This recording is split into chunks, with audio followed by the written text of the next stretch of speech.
achieved.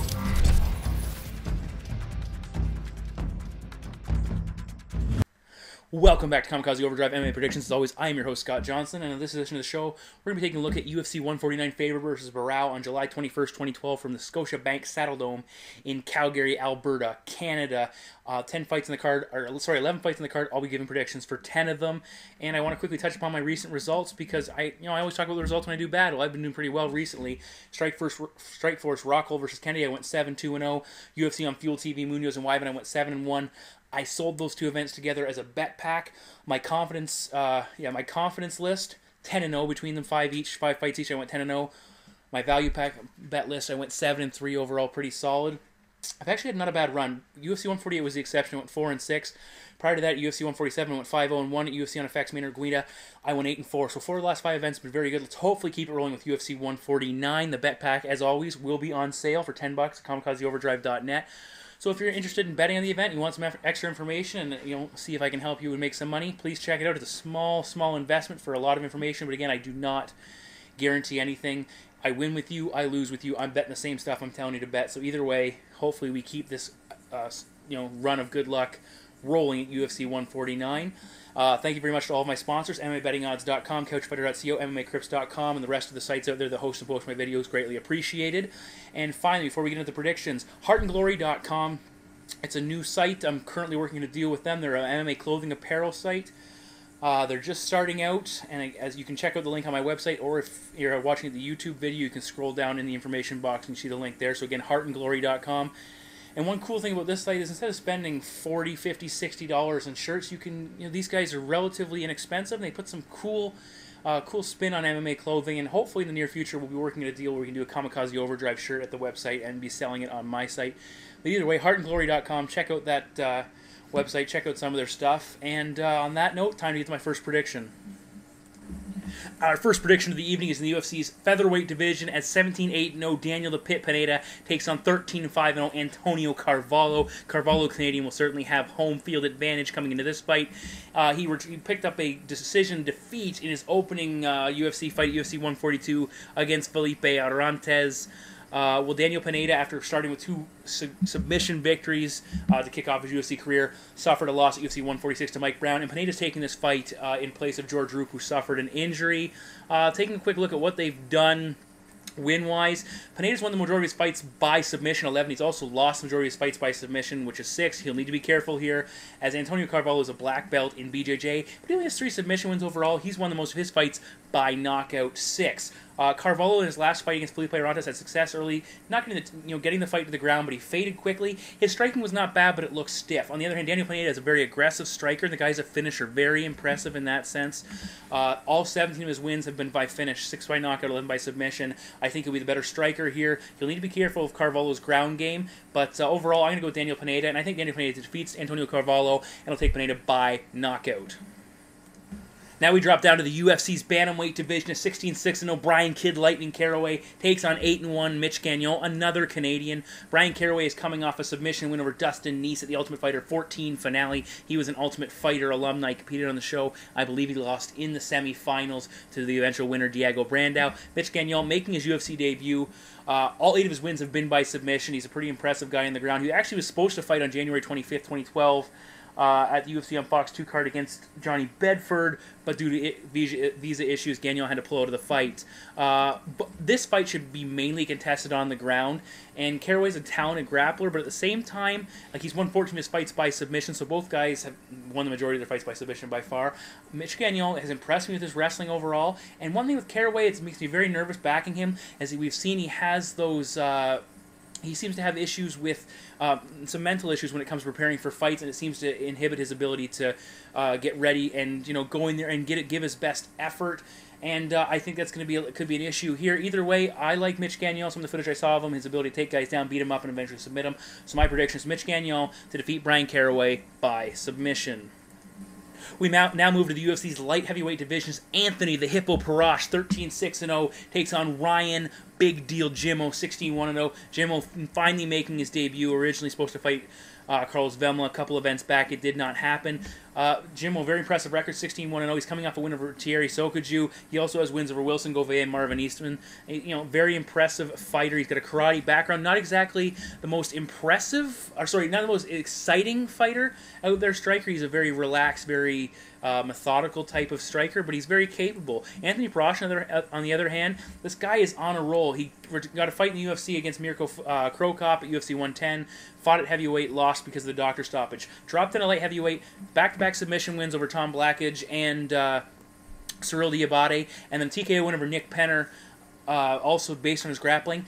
Prosh is a third-degree black belt, so he's very impressive in that sense, and he also is a brown belt in Kempo Karate, so he's got a striking background. Prosh isn't the greatest athlete. His shot isn't the greatest, but he can take a lot of damage, and when he gets to the ground, look out, this guy is deadly. He's got that almost old man strength type stuff, and a lot of people write a guy like Prosh off, but he's looked good recently, and Jimmo's making his debut, and he's in his home country, which is, it's something significant, but I think Prosh is going to be able to get this fight to the ground and implement his ground game like he's done in the last two fights, and Cyril Diabate is a perfect example. He's a very dangerous striker. So is Nick Penner, in a sense, a very good kickboxer, and Prosh was able to get through their defense, get the fight to the ground, and beat him up. So I think we'll see something similar to that here, and I'm going to take Anthony Prosh to defeat Ryan Jimmo by submission.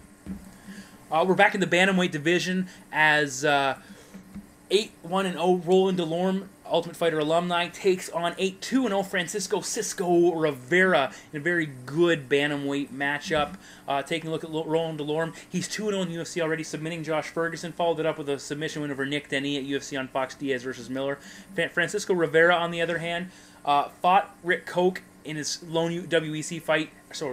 Eric Koch, in his lone WEC fight, got stopped via head kick. He then got moved to the UFC, fought at Ultimate Fighter 13 penalty, was submitted, got cut, picked up a pair of victories, came back, and picked up a unanimous decision victory over Alex Soto at UFC on Fuel TV, Korean Zombie versus Dustin Poirier. So what we have here predominantly is a striker versus a grappler. Roland Delorme is a very talented grappler. 6 of his 8 wins have come by submission. We've seen what he's capable of doing on the show and in his 2 fights in the UFC. Francisco Rivera, 5 of his 8 wins have come by knockout. So who's going to implement whose game here? My original instinct was to look at Roland Delorme and say, I think he has the ability to take this fight down. A lot of people underestimate him, and Delorme has shown some decent striking. And I watched Francisco Rivera's fight against Alex Soto, and Soto was able to take Rivera down a couple times, but he really could not keep him down. I'm guessing Soto's not on the same level as Delorme with grappling, as far as grappling is concerned. But I actually like Francisco Rivera's striking. He hits very hard. He's a very strong bantamweight, and I think that's what's going to come down to here. As Roland Delorme did get beat up a little bit by Nick Denny, got hurt early, was able to survive and come back, but I like Francisco Rivera, so my prediction is Francisco Rivera to defeat Roland Delorme by knockout. We move now to our final preliminary bout of the event. It's in the middleweight division as Court the Crusher McGee, 13-2-0, takes on Nick the Promise Ring, 12-1-0, and this is a rematch of sorts. These two characters clashed on the Ultimate Fighter, what season was it? Back in 2010, when Chuck Liddell and Tito Ortiz were the coaches. They clashed, and Nick Ring picked up a victory over Court McGee by unanimous decision after 2 rounds, but actually had to pull out due to injury, and Court McGee went on to win the Ultimate Fighter. Certainly a match that makes a lot of sense as far as that premise is concerned. Taking a look at what they've done recently, Court McGee is coming off defeat against Kostas Philippou by unanimous decision. Prior to that, he had picked up 3 straight wins in the UFC, defeating Chris McRae in the Ultimate Fighter finale, submitting Ryan Jensen, and decisioning Dong Yi Yang at UFC Fight Night Shields versus Ellenberger. Well, Nick Ring, on the other hand, is coming off his first loss of his career against Tim Boetsch. Prior to that, he submitted James Head and made his UFC debut with a controversial decision win over Ricky Fukuda. Now, one thing with Nick Ring, he's coming off his first career loss. Court McGee coming off the second career loss. A lot of people talk about you're not really a fighter until you get that first loss out of the way and learn how to rebound and, overcome and see how you do in your next fight out either way. And I'll be very curious to see how both of these guys do as far as that is concerned. One thing I noticed with Nick Ring against Tim Boetsch, he started off very strong, and I think he almost won the opening round. It was close, but he faded as Boetsch put the pressure on. He faded, and that's something you got to be very careful against with Court McGee, as we've heard ad nauseum about how good Court McGee is as far as his conditioning is, and Joe Rogan talks about it constantly. But it is true. He's able to go, constantly and not have a breakdown, and he breaks fighters with his will, and I think that's something this will come down to. Also, taking a quick look at the stats, Fight Metric has Court McGee landing 4.04 strikes per minute, while Nick Ring lands 2.94, which doesn't sound like a lot, but over the extent of a 15-minute fight, those numbers add up, and before you know it, Court McGee will have a sizable advantage in strikes landed, which really can equate to a decent reason to give him the nod. Grappling game, again, I like what Court McGee's capable of. I think he just has more variety both in his grappling and his striking. And Nick Ring really did not impress me against Ricky Fukuda. I thought he lost that fight on the basically Fukuda's activity. I think that's what's come down to here. Court McGee will work harder. Court McGee will do more. And I think Court McGee defeats Nick Ring by decision. We head now to the first prediction of the main card in the UFC's welterweight division as Chris the Menace Clements, 11-4-0, takes on 6-3 Matthew Riddle. Taking a look at how much this fight has been impacted by injury, this is a perfect example of what the UFC seems to be experiencing right now. Originally, this fight was scheduled to be Yoshihiro Akiyama versus Thiago Alves. Akiyama pulls out Siar Bahadazara. Again, I can't pronounce that quite properly. He steps in for Akiyama to face Alves, and then Alves pulls out, so Clements steps in and face Bahadazara. Bahadazara has to pull out, and Matthew Riddle takes his place. So we've got Matthew Riddle versus Chris Clements in this fight. Taking a look at what they've done recently, Chris Clements made his official UFC debut with a split decision victory over Keith Wisniewski.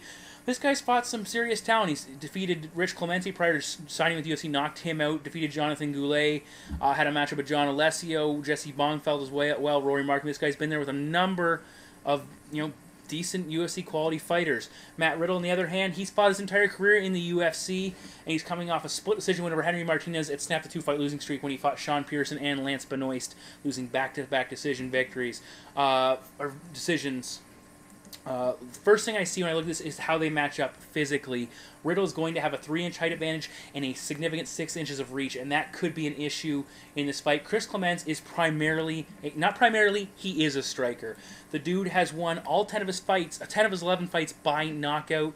3 of his losses have come by submission. He's also been knocked out once. But Chris Clements, he won his debut fight by just going out there and banging with Keith Wisniewski and throwing down and getting the edge. It was a split, but getting the edge with his striking. On the other side of things, Matt Riddle, he's a developing fighter. 2 of his wins have come by knockout, none by submission, 4 by decision. But even though he has no wins by submission, he has some ground skills. He's a purple belt in BJJ, and taking a look at his history, he's known for taking fights to the ground. He averages 3.36 takedowns per fight. And looking at some of his numbers against the smaller fighter in Henry Martinez's last bout, he only scored 2 takedowns, but he did a nice job of controlling the smaller fighter, keeping him on his back. Against Lance Benoist, 4 takedowns. DeMarcus Johnson, he landed 3. Greg Soto, he landed 4. Nico Shipshak, 4. Steve Bruno, he landed 4 in his debut against Dante Rivera, he landed 5. Now, it's a lot of numbers to throw at you, but what I'm saying is Matt Riddle knows how to use the takedown and control guys. Not necessarily finish them, but control them for the duration, and that's going to be the issue here. If Chris Clements cannot keep this fight standing, he's going to be in trouble. He's shown admirable takedown defense in some of his fights I've seen prior, but Keith Wisniewski was able to take him down and had some success there, and that's nearly won him the fight. If Clements can keep it standing, he can hang with Riddle and definitely do some damage and potentially knock Riddle out, but I just don't see it happening. I see Riddle shooting in, using his size advantage, putting Clements on the ground and keeping him there for the duration. And the hard thing is here, I've met Chris Clements. He seems like a cool dude. I met him over at the Adrenaline Training Center. He seems like a cool guy, but I hope, if by chance and I interviewed him, but I hope by chance if he's listening, he understands I'm just predicting what I see here. And if I'm wrong, fantastic. I'd love to see him pick up a victory here. But I'm going to have to go with what my instincts tell me and what the stats tell me. I'm going to take Matt Riddle to defeat Chris Clements by grinding decision. And, if I'm wrong, I'm wrong. This is definitely a prediction I wouldn't mind being wrong at, but either way, Matt Riddle over Clements by decision. We remain in the UFC's welterweight division as Brian Bad Boy Ebersol, 50-14-1 with 1 no contest, battles James Head 8-2-0. Originally James Head versus Claude Patrick. Patrick pulls out. Brian Ebersol steps up and takes this fight on short notice. And Ebersol, he's been on a roll. He ruined my night at UFC 127 by defeating Chris Lytle, the only fight I got wrong in that card, I believe. And then he's since picked up wins over Dennis Holm by TKO, a split decision over Claude Patrick, and a decision over TJ Wahlberger back in June 22nd, so not that long ago, basically a month ago. James Head, on the other hand, debuted with a submission loss to Nick Ring at UFC 131, made the drop to welterweight, and submitted Papi Abedi after dropping him with strikes on the feet. UFC Fuel Gustafsson versus Silva. Now, taking a look at this fight, this should be a very interesting matchup. Head is, James Head certainly has some grappling attributes. 3 wins by submission. He's a purple belt in BJJ, but I give the edge in the ground to Brian Ebersol. Ebersol has got a ton of experience. He's won 20 fights by submission. Now, he has been tapped out by 9, but we've seen this guy have outrageous submission defense against TJ Wahlberger, one of the most dangerous submission guys in the welterweight division. Not, he's certainly shown his capabilities of throwing on flash submissions. Ebersol got caught in a couple, but was able to certainly survive and endure and eventually wind up on top and take advantage of that position. And we've seen that happen a lot against Dennis Hallman. It happened against Chris Lytle. It happened. They go for submissions against Ebersol. Ebersol relaxes, defends. Eventually, his opponent lets go, and before you know, Ebersol's on top, dropping elbows, ground and pound, or just controlling the position and getting the nod in the judge's eyes. And that's something that James Head, I expect Head will be smart to keep this fight standing. Ebersol's that unorthodox fighter. He throws that cartwheel kick. He likes to throw some odd elbows. And, I think Head might have a slight edge with his striking on the feet, but I think what this comes down to is Brian Ebersol's takedowns. He's a former NCAA Division I wrestler, which is very impressive. And James Head, I remember in his final fight before he got signed with the UFC against Gerald Harris, Head had trouble keeping the fight off the ground. He won the fight with his striking, but Harris was able to take him down. I think Brian Ebersol will be able to take advantage of that. Brian Ebersol will put James Head on his back, control him, beat him up, and I'm going to take Brian Ebersol to defeat James Head by submission. For our next fight, we are moving up to the big boys, the heavyweights, as Czech Congo 27-7-2 battle Sean the Savage Jordan 13-3. Jordan taking the place of Big Nog, who again pulled out of this fight due to injury. Not shocking. This event should be called UFC 149, The Replacements. Either way, taking a look at what they've done recently, Congo is coming off a loss at UFC 144 where he got knocked out by Mark Hunt at the 2:11 mark of the first round. Prior to that, he won 3 of his last 4 with wins over Matt Mitrione, Pat Barry, and Paul Buentello, with a draw against Travis Brown stuck in there. Sean Jordan, on the other hand, made his UFC debut with a very impressive, very entertaining knockout TKO over Ole Thompson. He fought in Strikeforce for a pair of fights, submitting LeVar Johnson before losing his debut, which he took on short notice against Devin Cole. And I remember watching that fight. Johnson started off very well, did a nice job, but again, only having a very brief camp. I can't remember the exact amount of time he had to prepare, but it wasn't much. He eventually faded against Cole, and Cole was able to grind out a win. First thing that stands out to me when I look at this fight is the size disparity. And that's the wonderful thing about the heavyweight division. There's a lot of different sizes because the weight is kind of open-ended. Not necessarily guys always hitting the maximum of 265. Taking a look at Congo, he's going to stand 6'4" to Sean Jordan 6 foot tall, and he's going to have an 82-inch reach advantage to Sean Jordan 74. So that's going to be significant. The one area that is advantage Sean Jordan is he's going to be the heavier fighter. It's at 260 pounds to 240. Sean Jordan is a very athletic but stocky individual. We saw him do that crazy backflip against Ole Thompson. Sean Jordan is a former football player, quickly looking. I can't see where he competed. Either way, he's a former football player. He's a very athletic guy. He trains at Jackson, so certainly he's well trained. Again, a lot of criticism of Greg Jackson right now, but either way, I like what I've seen with Sean Jordan against Ole Thompson. He used a lot of movement, primarily attacking with his boxing. Didn't use a lot of kicks. He will work the takedowns, and he does have some, submission background, winning 3 fights by submission. As I mentioned, the win over LeVar Johnson was impressive. And, I like what Sean Jordan brings to the cage. Czech Congo, on the other hand, also a very talented fighter. He's a UFC veteran, but he's getting up there, 37 years of age. He's coming off he's got the majority of his wins by knockout, and he's got a kickboxing background, but he really knows how to work that clinch along the cage, take his opponent down, lay on top, and control them. Now, he's coming off that knockout loss to Mark Hunt, and he's only lost twice in his career by knockout, once to Hunt, and earlier in his career he got knocked out by Gilbert Ivel. But he's shown signs that his chin is not what it used to be, and certainly is a huge issue when you're fighting at heavyweight. When he fought Pat Barry walked in, the smaller, shorter fighter, clipped him right off the bat, hurt him, and nearly had Congo out until Congo made that miraculous comeback and stopped Pat Barry. You've all probably seen it. If you haven't, who are you? Go check it out on YouTube or wherever you can see that video. Also in the Frank Mir fight, Frank Mir right off the bat walked up, cracked Congo, dropped him, and submitted him. I would think if those fights had gone a little more favorably, or at least for Pat Barry and Frank Mir pursued the knockout, Congo would have at least 4 knockouts on his record and a couple recently. So that's certainly a concern against Sean Jordan because Sean Jordan hits very hard. Now, as I said, I talked about Congo's size advantage. That might actually be an advantage in this situation because Sean Jordan's low stature to the ground could make it very difficult for Congo to control him. If Congo's up high, he's going to have to kind of hunch over, bend down a little bit to get in on Sean Jordan and pin him against the cage, and that might make it very difficult against the guy in Sean Jordan who should have a speed advantage. And I'm going to go with Sean Jordan having a size or strength advantage as well.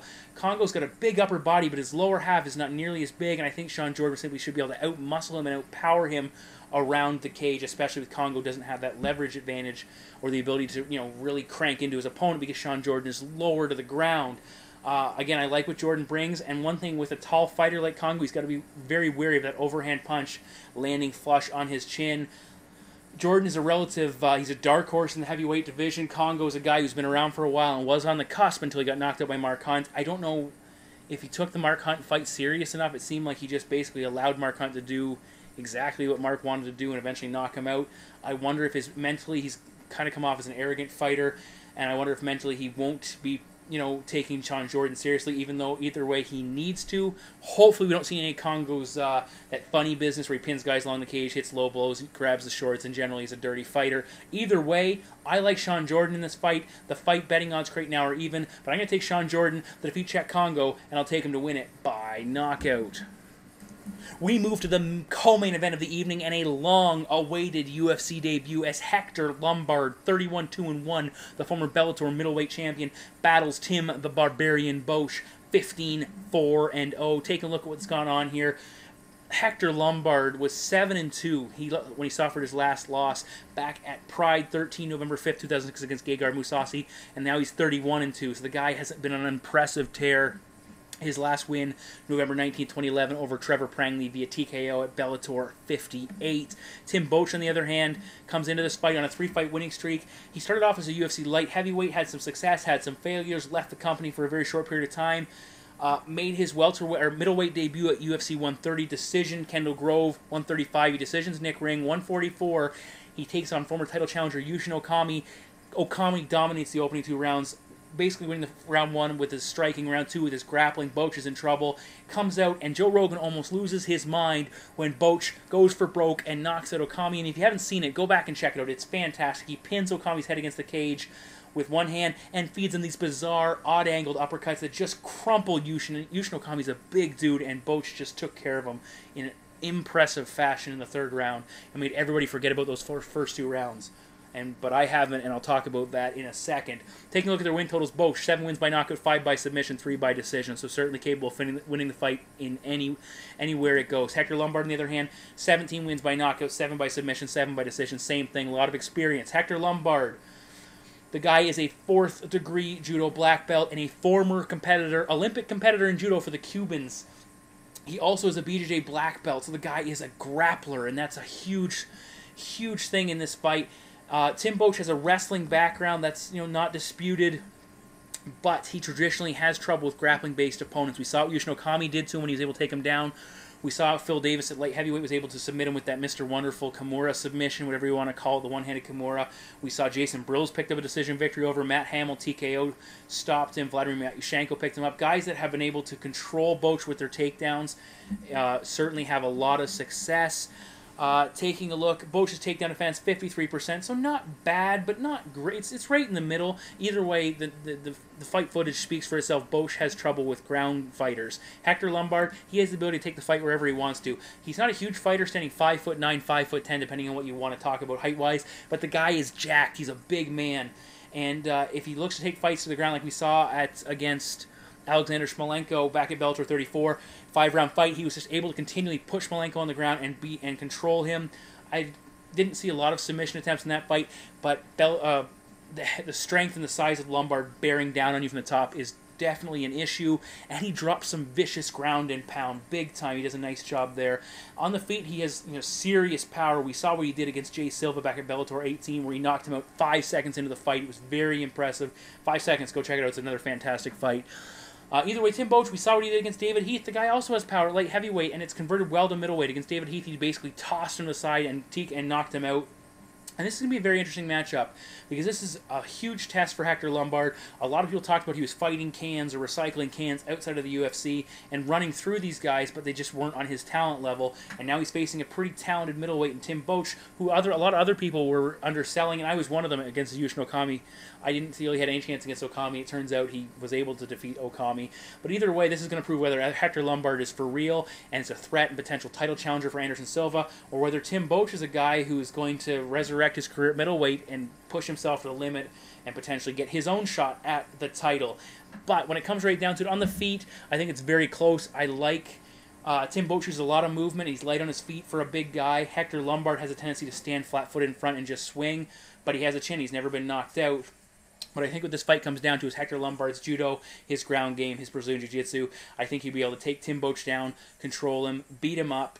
And I don't know if I think he'll be a little bit conservative in this fight in the sense that if he gets a dominant position, he's going to try and look for the stoppage, but he's not going to risk, be too risky where he might get reversed or lose the position. So I think Hector Lombard is going to use his grappling here, and I've got Hector Lombard to defeat Tim Boetsch by impressive grinding decision. We move now to the main event of the evening, and this fight is for the interim bantamweight championship as the California Kid Uriah Faber, 26-5-0, takes on Renan Barao, 31-0. The winner of this fight will take control of the belt and potentially await the return of the real champion Dominic Cruz, who's repairing an injury on the sidelines. Taking a look at what they've done, Uriah Faber, long the face of the WEC, has come to the UFC with a 2-1 record. He debuted with a win over Eddie Wineland, got a shot at Dominic Cruz, lost, and then probably his most impressive effort in the UFC, dispatched former champion Brian Bowles at UFC 139 via submission. After hurting Bowles, he eventually submitted him. That was very impressive. Renan Barao, on the other hand, he is 3-0 in the UFC as well, 5-0 between the WEC and the UFC. He had a submission win in his second fight in the WEC over Chris Carriasso, a decision Cole Escobedo in his UFC debut, in a fantastic fight at UFC 138, submitted a very tough Brad Pickett, dropping him on the feet and eventually taking his back and choking him out. And then his last fight, decision, former title challenger Scott Jorgensen. Impressive thing against Barao, he lost the first fight of his career. He has gone undefeated in 29 straight since, with 28 wins and 1 no contest. So this guy is on a roll. Looking at their win totals, Barao 6 wins by knockout, 13 by submission, 9 by decision. Uriah Faber, on the other hand, 7 wins by knockout, 14 by submission, 4 by decision. So very similar in that sense. Uriah Faber, the head of the Alpha Male training squad, the training camp. He's a former NCAA Division I wrestler. He's a brown belt in Brazilian Jiu-Jitsu. He's a very talented, well-rounded fighter. Renan Barao, on the other hand, another fantastic camp, the Nova União camp with Jose Aldo. He's a black belt in Brazilian Jiu-Jitsu. Again, these two fighters, very interesting. They match up well physically, taking a look at their sizes. Both guys 5'6". Barao with a 70-inch reach advantage. Faber 69-inch reach. Very interesting there. Barao's only 25 years of age, so certainly time is on his side compared to Faber, who is 33. Now, looking how this fight goes, Faber has had a fantastic career, but he has one dominating characteristic. In fights that he is unable to use his wrestling to control his opponent, he has difficulties. When he first lost the WBC title to Mike Brown, he got knocked out. Mike Brown was a stronger wrestler, really gave Faber trouble, and that hurt him. Second fight again, similar circumstances. At UFC 148, when he tried to get the title, or WEC 48, when he tried to get the title back against Jose Aldo, he couldn't get the fight to the ground. Aldo has fantastic takedown defense and was so quick, Faber had no answer. The leg kicks really busted Faber up. It was a good fight, and Faber, a valiant effort, simply could not get the job done. Then we go against Eddie Wineland, his UFC 128 debut. Wineland did an excellent job defending Faber's takedowns and really frustrated Uriah early, but eventually he slowed down and Faber switched gears and eventually was able to take control of that fight and get the win. Dominic Cruz out-wrestled Faber, defended Uriah's takedowns again. You see a trend here. Dominic Cruz is able to outpoint him with his striking and do a good job defending takedowns. Renan Barao comes out of that Nova União cap I already mentioned with Jose Aldo, and these guys seem to have just simply impressive takedown defense. You know, like he's got a black belt in Brazilian Jiu-Jitsu. He's not a wrestler, but it just seems like these guys can't be taken down. We know what Jose Aldo, how well he's defended takedowns in the past. And quickly looking at some numbers, we have seen as far as Renan Barao is concerned, against Scott Jorgensen, a very good wrestler, attempted 7 takedowns, unsuccessful on all 7 of them, and he took 4 shots early in the first round, and Barao just pushed him off, shrugged him off, wasn't having any of it. And he'll mix it up as well too with takedowns. Against Cole Escobedo, he completed 6 of 7, so he's capable of taking the fight to the ground. And we saw in that Brad Pickett fight, when he hurt Pickett and the fight went to the mat, how quickly and smoothly Barao was able to take Pickett's back, lock in the choke, and put a very tough guy away. And it was very impressive as far as I was concerned. But Barao, he's a dangerous striker. He is unbelievably fast. I think it's another area that's going to hurt Faber. Uriah Faber, when he's able to outspeed his opponents, as was the case against Brian Bowles, as was the case against Eddie Wineland, he's able to outspeed them and be faster and get this punch off first. That's a huge advantage. He thrives. Again, we saw against Aldo and we saw against Dominic Cruz, when he doesn't have that speed advantage, he has problems, and Barao is going to have a speed advantage. He's a more dynamic striker. He's not quite as kick-heavy as Jose Aldo, but he will mix him in, but he has some excellent knees, as we saw again in the Pickett fight. His hands are incredibly fast. He will throw some odd kicks, and he'll need to be careful not to give openings for Faber to take the fight to the ground. But this is a big fight for Barao in the sense that he's stepping up to face a guy who's got a lot of big fight, championship fight experience. This is his first real major opportunity. So, Faber does have that edge and experience. that veteran know-how and how to handle these fights, where Barao not quite there. I'm sure he'll sit down with Aldo, and Aldo will talk to him about some of the things he can expect with a 5-round matchup. But either way, I see Barao having the edge in speed. I think diversified striking will be in Barao's corner. I cannot see Faber getting the ground to the mat, fight to the ground with his wrestling maybe once or twice, but again, very difficult to take Renan Barao down and keep him down. And simply put, I think Barao has too many advantages. I looked at their fights. I tried to see where if Uriah Faber is able to pick up a win here or there. Unless Barao, folds under the pressure and Faber's able to catch him. And Faber looked fantastic against Brian Bowles. And I really thought long and hard if it was Faber and Dominic Cruz, did the Uriah Faber, the much more aggressive Uriah Faber, who got right in Bowles' face, was not nearly as tentative as we've seen him sometimes in his past fights. Could he beat Dominic Cruz? And I'm starting to wonder that. And of course, we're not going to have to worry about that right now anyway, as this fight is the one we're looking at. But I think Renan Barao is going to have too many advantages for Uriah Faber to overcome. The speed, the takedown defense, the striking. Simply put, I think Faber's a game opponent. He'll do a heck of a job to do everything he possibly can. He's a smart guy, but I just don't like. And it's been, Nova União has really been running over the alpha male camp with Aldo beating Faber and then Aldo beating Mendez, and I'm sure Faber would love to get one back in their corner in this matchup, but I just don't see it happening. So I'm going to take Renan Barao to defeat Uriah Faber to become the new interim bantamweight champion, setting up a very impressive and very exciting matchup with the actual reigning champion Dominic Cruz. That's Renan Barao to defeat Uriah Faber, and I'm going to take him to win that fight by decision. I think Faber will be able to do enough to survive, but just not win. So those are my predictions for UFC 149, Faber versus Barao. As always, you can head over to kamikazeoverdrive.net to pick up all of my betting pack. Again, it's $10, but I've got 14 of my last 17 predictions correct, 10-0 on my confidence list overall, 7-3 my value bet list, which is looking at potential underdogs. And again, I talk about it's the combination of the fighter's ability to win and where the value lies. So I might have a guy high on my confidence list, but if he doesn't pay very well, he's not going to be on my value list. So either way, impressive numbers recently. I like this event. Hopefully I keep things rolling. And it's nice to be a 2-week break before the next event, which is UFC on Fox, Shogun versus Vera. So we have 2 weeks off, which I'm looking forward to, taking a little bit of a break. Also, kamikazeoverdrive.net. You can check out Joe versus Joel. Joe Caparelli and Joel Riche plan on doing predictions for this event as well. So you'll be able to see them and get their input on this fight. And last but not least, I mentioned before, my new partnership with heartandglory.com, Heart and Glory MMA clothing apparel. Check them out as well. It's heartandglory.com. So head over to there, check out some of the cool shirts they have, and hopefully maybe a Kamikaze Overdrive shirt in the near future will be available as well. The link is in the description below if you're on the YouTube channel, or it's on the side panel under Partners if you're over on my website. Either way, as always, thank you very much for listening, and I will see you right back here in a very short period of time.